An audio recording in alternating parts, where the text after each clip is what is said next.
বাবা সাহেব আম্বেদকর এডুকেশনাল ইউনিভার্সিটির আন্ডারে যারা বিএড করছো, B Ed third semester 2023-25 batch course 1.3.7B, যাদের মেথড পেপার পলিটিক্যাল সায়েন্স রয়েছে, একবার সাজেশনটা দেখে নাও। 2 মার্কসের প্রশ্নগুলো দেখো। একের প্রশ্ন, রাষ্ট্রবিজ্ঞান বিষয় পাঠদানের প্রশ্নকরণের দুটি প্রয়োজনীয়তা লিখুন।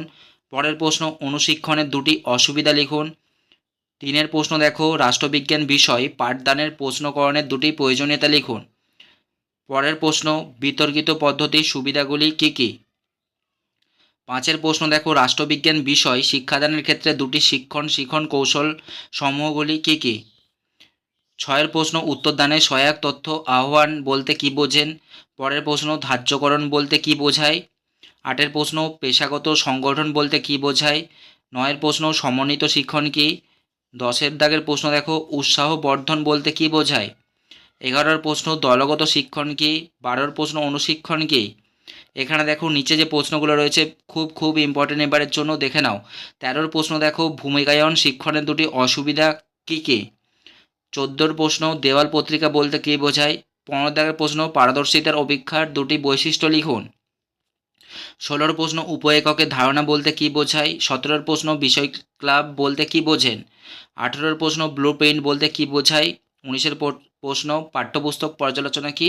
আর 2 নম্বরের শেষ প্রশ্ন, মূল্যায়ন ও পরীক্ষার মধ্যে যে কোনো দুটি পার্থক্য লিখুন। 2 মার্কসের জন্য এই 20টা প্রশ্নই তোমরা করবে। এই 20টা প্রশ্নই বিগত 7-8 বছর ধরে কমন এসছে, এখান থেকেই তোমরা পুরোপুরি কমন পাবে। তবে 13 থেকে 20 দাগের প্রশ্নগুলো খুব ইম্পর্ট্যান্ট কোশ্চেন, ভালোভাবে করবে। এরপরে দেখো সেকেন্ড পার্টটা 5 মার্কসের জন্য যেগুলো করবে। 1-এর প্রশ্ন, রাষ্ট্রবিজ্ঞান শিক্ষকের গুণাবলী আলোচনা করুন, খুব ইম্পর্ট্যান্ট কোশ্চেন। 2-এর প্রশ্ন, রাষ্ট্রবিজ্ঞান বিষয়ে শিক্ষাদানের ক্ষেত্রে বিভিন্ন শিক্ষণ কৌশল সমূহগুলি আলোচনা করুন। 3-এর প্রশ্ন, রাষ্ট্রবিজ্ঞানের সমন্বিত শিক্ষণের সুবিধা ও অসুবিধাগুলি আলোচনা করো। 4-এর প্রশ্ন, অনুপাঠ বলতে কী বোঝায়, অনুশিক্ষণের চক্রটি আলোচনা করুন।